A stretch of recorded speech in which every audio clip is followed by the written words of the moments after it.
இன்னைக்கு நம்ம ஸ்ரீமத் பாகவதத்துல தசமஸ்கந்தத்துல அத்தியாயம் 9 சாப்டர் 9 பார்க்க போறோம். அதாவது யசோதை கிருஷ்ணரை கட்டி போடுறது, அந்த ஒரு சாப்டர் பார்க்க போறோம். ரொம்ப இன்ட்ரெஸ்டிங்கான சாப்டர்னே சொல்லலாம். அதாவது நந்தரோட அந்த பத்னியா இருக்கா இல்லையா, நந்தரோட பத்னியா இருக்கக்கூடிய யசோதை என்ன பண்றா அப்படின்னா, ஒரு சமயம் வீட்டுல இருக்கக்கூடிய வேலைக்காரிகள் அவ எல்லாருக்கும் மத்த வேலை எல்லாத்தையும் கொடுத்துட்டு தான் இப்ப தயிர் கடையலாம் அப்படின்னு உட்கார்றாளாம். அப்போ ஸ்ரீ கிருஷ்ணரோட, ஏன்னா இத இந்த இடத்துல மெயினா எதுக்கு சொல்றா, தான் தயிர் கடைந்தாள் அப்படின்னு எதுக்கு சொல்றான்னா, இந்த யசோதையானவள் ஒரு மகாராணி. இவ இந்த வீட்டுல தயிர்லாம் கடையணும் அப்படின்ற ஒரு எந்த அவசியமும் கிடையாது. அவளுக்காக பண்ணி கொடுக்கறதுக்கு பல வேலைக்காரிகள் இருக்கா. ஆனா அன்னைக்கு அவ ஸ்பெஷலா தயிர் கடைஞ்சா அப்படிங்கறது இந்த இடத்துல கண்டிப்பா சொல்றா. அப்போ கிருஷ்ணரோட அந்த பால்ய லீலைகள் எல்லாத்தையும் நினைச்சு அதையே சொல்லிண்டே இருந்தாலாம். அப்ப யசோதை என்ன பண்ணிருக்கா, என்ன மாதிரியான ஒரு ட்ரெஸ் போட்டு இருக்கான்னா, வெண்பட்டு உடுத்தின்னு இருந்தாலாம். அது மேல அவ என்ன போட்டு இருக்கா, நல்ல ஒட்டியானம் எல்லாம் போட்டு இருக்காளாம். அப்போ புத்திரன் கிட்ட இருக்கக்கூடிய அந்த ஒரு ஆசைனால, ஸ்நேகத்தினால அவ அந்த குழந்தைய பத்தி நினைச்ச மாத்திரத்திலேயே அவளோட ஸ்தனங்கள்ல இருந்து பாலானது பெருகிட்டான்.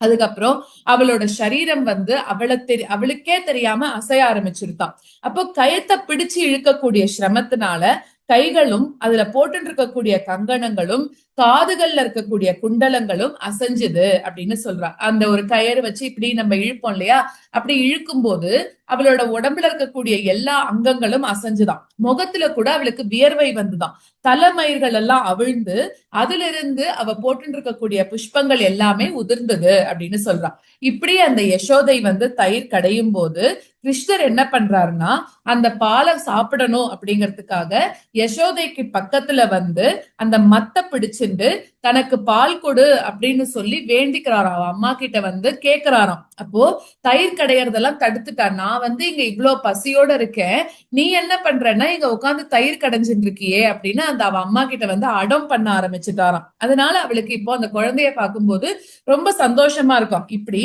மடியில உட்காந்துட்டு அந்த பால் குடிக்கணும் அப்படின்னு ஆசைப்பட்ட அந்த குழந்தையோட அந்த புன் சிரிப்பு சிரிச்சுட்டே இருக்கு இல்லையா, அதை பார்த்துட்டு ரொம்ப சந்தோஷத்தினால அந்த பால் சுரக்கக்கூடிய அந்த ஸ்தனத்தை அந்த ஸ்ரீ கிருஷ்ணருக்கு கொடுக்கறாளாம். அப்போ அடுப்புல காஞ்சின்னு இருந்த பாலானது பொங்கி வழிஞ்சிருத்தான். இப்படி இந்த குழந்தைக்காக பால் கொடுக்கணும்னு இவ உட்கார்ற போது அடுப்புல ஏற்கனவே பால் வச்சிருக்கா.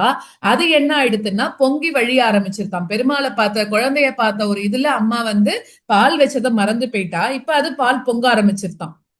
அத பார்த்த யசோதை என்ன பண்றான்னா, ஸ்தன்யபானம் செஞ்சு திருப்தி அடையாத குழந்தைய கீழே விட்டுட்டான். இந்த குழந்தை என்ன பண்றதா, அப்பதான் நிறைய பாலை சாப்பிட்டுட்டே இருக்கான், விடவே மாட்டேங்கிறதா அவ அம்மாவை. அதனால ஐயோ பால் பொங்கறதேன்னு இந்த குழந்தைய கொஞ்சம் கீழே தள்ளி விட்டுட்டு அடுப்பு பக்கம் பாக்குறதுக்கு ஓடிட்டாளாம். அப்போ பெருமாளுக்கு ரொம்ப கோபம் வந்துருத்தான். அப்ப என்ன பண்ணாராம், அவரோட உதடுகள்லாம் துடிக்கிறதாம். இந்த மாதிரி நான் பால் சாப்பிட்டு இருக்கேன், நீ என்ன தள்ளி விட்டுட்டு போறியா அப்படின்னு உதடுகள்லாம் துடிக்கிறது. பல்ல கடிச்சுண்டு கபடமாக, அதாவது அவருக்கு அழுகையே வரல அந்த இடத்துல, ஆனாலும் வேணும்ட்டே அழுகைய வர வச்சுண்டு அந்த அம்மி குழவி எடுத்து தயிர் சட்டி எல்லாத்தையும் உடைச்சு அதுல இருந்த வெண்ணெய் எடுத்துட்டு வீட்டுக்குள்ள போய் ஒளிஞ்சுட்டாராம். அப்ப யசோதை என்ன பண்றான்னா, அந்த பாலை காய்ச்சி இறக்கி வச்சுட்டு திரும்பவும் தயிர் கடையணும் அப்படின்னு அந்த இடத்துக்கு வரா. ஆனா அப்ப அவ என்ன பாக்குறான்னா, அந்த தயிர் பானை உடைஞ்சிருக்கிறத பாக்குறாளாம். அப்பவே அவ அம்மாக்கு புரிஞ்சிருது, இது ஏதோ நம்ம குழந்தை பண்ண காரியம்தான் அப்படின்னு நிச்சயம் பண்ணிக்கிறா. அப்ப பார்த்தா கிருஷ்ணரும் அந்த இடத்துலயே இல்லையா. அதனால சிரிக்கிறா, தெரிஞ்சு போச்சு இது மாதிரி இந்த குழந்தைதான் ஏதோ பண்ணிருக்கு அப்படின்னு சொல்லிட்டு. அதுக்கப்புறம் கிருஷ்ணரை தேடிட்டு உள்ள போறா. அந்த இடத்துல கிருஷ்ணர் என்ன பண்றாரா, ஒரு உரல் மேல ஏறி நின்னுட்டு அந்த வெண்ணெயை எடுத்து என்ன பண்ணிட்டு இருக்கார், பூனை மாதிரி இருக்கிற எல்லாருக்கும் கொடுத்து தன்னோட திருட்ட யாரும் பாக்குறாளா அப்படிங்கறத அங்கேயும் இங்கேயும் பார்த்துட்டு சிரிச்சுட்டே இருந்தாராம். கொல்ல பக்கத்துல வச்சிருந்த உரலுக்கு எடுத்துன்னு போயிட்டார், தயிர் எடுத்துன்னு போயிட்டு. எப்படி இவ அம்மாக்கு அந்த இடத்துலதான் பெருமாள் இருக்காருன்னு தெரிஞ்சதுன்னா, அந்த குழந்தை தயிர் எடுத்துன்னு போகும்போது அப்படியே அதோட தயிர் எல்லாம் கீழே சிந்தி இருக்கும் இல்லையா, அந்த தயிர்ல அந்த பெருமாளோட காலடி படுமா. அந்த காலடி படும்போது அதை வச்சுட்டே போனா கொல்ல பக்கத்துல இருக்கும் இல்லையா ஒரு அம்மி உரல்லாம், அது மேல ஏறி நின்னுண்டு தான் மட்டும் சாப்பிடாம அங்க இருக்கக்கூடிய பூனைக்கெல்லாம் கொடுத்துட்டு இருக்காரு.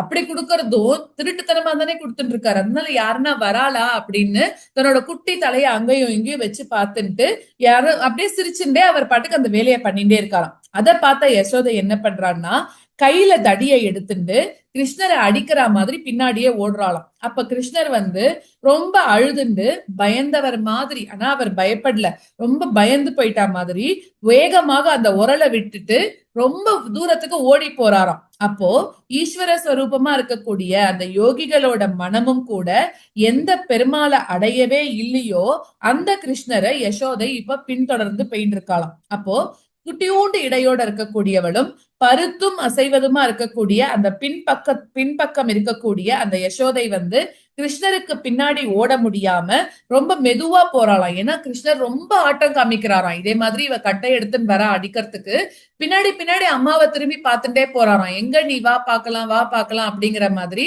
ஒரு கபடமான அழுகையோட ஓடிண்டே இருக்காராம். அம்மாவாலையும் ஓடவே முடியலையாம். ஆனா என்ன ஆகுறதுன்னா அந்த யசோதையோட தலை மயிர்கள் எல்லாம் அவிழ்ந்து அதுல இருக்கக்கூடிய புஷ்பங்கள் எல்லாம் கீழே உதிரும்படி தொடர்ந்து அந்த கிருஷ்ணரை ஓடி போய் பிடிச்சுட்டா. இப்போ அப்போ கிருஷ்ணர் என்ன பண்றாருன்னா அவர் வந்து குற்றம் செஞ்சவர் அப்படிங்கறதுனால மை தீட்டப்பட்டிருந்த அவரோட கண்களை வந்து தன்னோட கையினால கசக்கி அழுது அதே மாதிரி எல்லாம் பண்ணிட்டு இருந்தாராம். அவருக்கு அழுகையே வரலன்னா கூட வேணும்ட்டே அழுகைய வர வச்சுட்டு அந்த இடத்துல அழுதுட்டு இருந்தாராம். அதை பார்த்த யசோதை வந்து அவரோட கைய பிடிச்சிருந்து பயம் காட்டி அதட்டுறா, நீ இதே மாதிரி பண்ணியா இதே மாதிரி பண்ணியா அப்படின்ட்டு. இப்ப இந்த சீனை நம்ம அப்படியே ஞாபகப்படுத்தி பார்த்துட்டோம் அப்படின்னா குட்டியா ஒரு கிருஷ்ணர் இருக்கார். அவர் அந்த சமயத்துல வந்து ட்ரெஸ் எதுவுமே போட்டுக்கலன்னு வச்சுக்கோங்களேன், குட்டியா ஒரு கோமணம் மாதிரி ஒரு ஆடை மட்டும் போட்டுட்டு இருக்கார். அந்த இடத்துல ஓடிட்டு இருக்காரு. அவர் கை ஃபுல்லா தயிரா இருக்கு, கால்ல எல்லாம் தயிர், வாயில பாதி சாப்பிட்ட தயிர் இருக்கு, இப்படியே நின்று இருக்காரு. அம்மா வந்து ஒரு குச்சி எடுத்துன்னு வரா. அப்ப அந்த கிருஷ்ணரோட மூஞ்சியை இப்ப நம்ம நினைச்சு பாக்குறோம்னா எவ்வளவு அழகா இருக்கும்ல. அப்படியே அழுக வருது அவருக்கு. அப்படியே அந்த கையில இருக்கக்கூடிய வெண்ணையால அந்த கையை தொடச்சுக்கிறாரு. அதனால மூஞ்சி ஃபுல்லா தயிராகிறதாம். சோ இதே மாதிரி வந்து அப்படியே அந்த குழந்தைய வந்து அழ வைக்கிறா. அதாவது அழறார். அவர் அழுக வராத படிக்கு அழுதுன்னு இருக்காராம். அப்போ அதற்றா, மேற்கொண்டு அதட்டின்றே இருக்கா.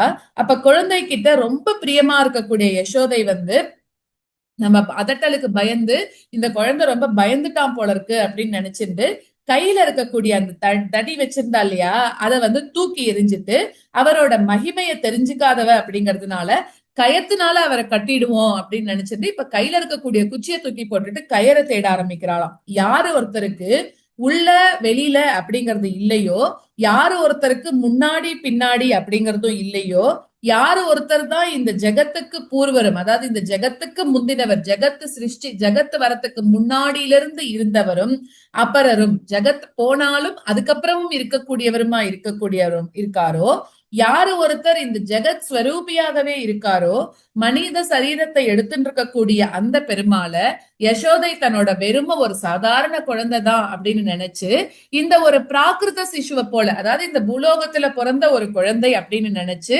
உரலோட சேர்த்து கட்டணும் அப்படின்னு முடிவு பண்ணி கட்டவும் கட்டிட்டான். இப்படி தப்பு பண்ண அந்த கிருஷ்ணனை யசோதை என்ன பண்றான்னா கயத்தினால கட்டும் போது அந்த கயிறு என்ன ஆகறதான் முடிச்சு போடுறதுக்கு ஒரு 2 அங்குலம் குறைவாக இருந்துதான். சோ அதை பார்த்த யசோதை என்ன பண்றான்னா வேற ஒரு கயிறை எடுத்துன்னு வந்து இந்த கயிறோட முடிச்சு போடுறான். அதுவும் குறைவாக இருந்தது. இப்படி அவ எவ்வளோ எடுத்துன்னு வந்துட்டே இருந்தா கூட அந்த கயிறானது வந்து என்ன ஆகிறது, போராமையே போயிட்டே இருந்தான். எல்லாமே பெருமாள் அவ்வளவு விளையாட்டு காமிச்சுட்டே இருக்காராம். அப்புறம் திருப்பி இன்னொரு கயிறு எடுக்கிறா, அதுவும் 2 அங்குலம் குறைவாகவே இருக்கான். இப்படி எல்லா கயிறு எடுத்துன்னு வந்தாலும் எல்லாம் குறைவாகவே இருக்கு. அதை பார்த்த கோபிகைகளும் யசோதையும் ரொம்ப ஆச்சரியம் வருது, என்ன இவ்ளோ கயிறு நம்ம எடுத்துன்னு வரோம், ஆனாலும் இந்த பெருமாளை நம்மளால கட்ட முடியலையே அப்படின்னு. அப்போ யசோதையோட சரீரத்துல இவ்ளோ கட்டி கட்டி கட்டி என்ன ஆயிடுதான், வேர்வையே வந்துருத்தான். அப்ப திருப்பி அவளோட தலைமயிர்ல இருந்து புஷ்பங்கள் எல்லாம் உதிர்றது. இப்படி தன்னோட அம்மா வந்து சிரமப்படுறாளே அப்படின்னு பார்த்த கிருஷ்ணர் சரி போனா போ அப்படின்னு சொல்லி தானாகவே கட்டுப்பட்டார் அப்படின்னு சொல்லி சொல்றார். அதாவது இந்த மாதிரி ஆட்டம் காமிச்சதும் அவர் தான். ஆனா இப்ப அம்மா வந்து கஷ்டப்படுறான்னு பாவம் பட்டுண்டு அவரா வந்து இப்ப உரல்ல கட்டி போட்டுக்கிறாராம் தன்னையே. சோ இப்போ ஏன்னா கிருஷ்ணர் அப்படிங்கிறவர் வந்து சுதந்திரர் தானே, அவருக்கு வந்து பிரம்மா மாதிரி இருக்கக்கூடிய தேவர்கள் அடங்கிய இந்த ஜெகத் முழுதுமே அவருக்கு சுவாதீனமாக தான் இருக்கு. ஆனா தன்னோட அம்மாக்காக அவர் வந்து கஷ்டப்படக்கூடாதுன்னு அவரே கட்டி போட்டுக்கிறாராம். அப்படிப்பட்ட அந்த பெருமாள் தாம் பக்தர்களுக்கு வசப்பட்டவர் அப்படிங்கறத இந்த விஷயத்துல காமிக்கிறார். அதாவது அம்மாவானாலும் அவதான் முதல் பக்த இல்லையா, அதனால எவ்வளோ நம்மளுக்கு கஷ்டம் வந்து பெருமாள் வந்து கொடுத்துதான் பாப்பார். ஆனா கூட நம்ம ரொம்ப அதுல கஷ்டப்படுறோம்னா தாங்க முடியாதாம் பெருமாளால. அதனால அவர் என்ன பண்ணுவார், அவரே ஒரு ஸ்டெப் இறங்கி வந்து நம்மளுக்கு இருக்கக்கூடிய கஷ்டங்கள் எல்லாத்தையும் நிவர்த்தி பண்ணுவாராம். அதுதான் இந்த கதையிலேயே நடந்திருக்கு. சோ மோட்சத்தை கொடுக்கக்கூடியவரா இருக்கக்கூடிய அந்த பெருமாளோட எந்த பிரசாதத்தை, அதாவது எந்த அனுகிரகத்தை யசோதை அடைஞ்சாலோ அது பிரம்மதேவருக்கு ஆனா கிடைக்கவே இல்லை இல்லையா, பரமசிவனுக்கும் அது கிடைக்கல. சோ எப்பவுமே பெருமாளோட சரீரத்துல வசிப்பவளா இருக்கக்கூடிய லக்ஷ்மி தேவிக்கும் அது கிடைக்கல. ஆனா யசோதையின் புத்திரனா இருக்கக்கூடிய அந்த ஸ்ரீ கிருஷ்ணர் வந்து பக்தர்களால எப்படி ஈஸியா புரிஞ்சுக்கப்படுறாரோ அப்படி தேக அபிமானத்தோட இருக்கக்கூடிய சம்சாரிகளாலையும் ஆத்மஸ்வரூபத்தை அறிந்த ஞானிகளாலையும் கூட தெரிஞ்சுக்கப்பட மாட்டார். யசோதை வந்து இந்த கிருஷ்ணரை உரலோட சேர்த்து கட்டிட்டு வீட்டு வேலைகள் எல்லாத்தையும் பார்த்துட்டு இருந்தாலாம். அப்போ குபேரனோட புத்திரர்களா இருக்கக்கூடிய நலகூபரன், மணிகிரீவன் அப்படின்னு சொல்லக்கூடிய 2 பேரும் நாரதரோட சாபத்தினால இப்ப என்ன ஆயிட்டான்னா அர்ஜுன மரங்களாக, அதாவது மருத மரங்கள்னு நம்ம சொல்றோம் இல்லையா, அந்த மருத மரங்கள் இவ 2 பேருக்கும் வந்து நாரதர் வந்து சாபம் கொடுத்துதான் இவ மருத மரங்களா ஆயிருக்கா.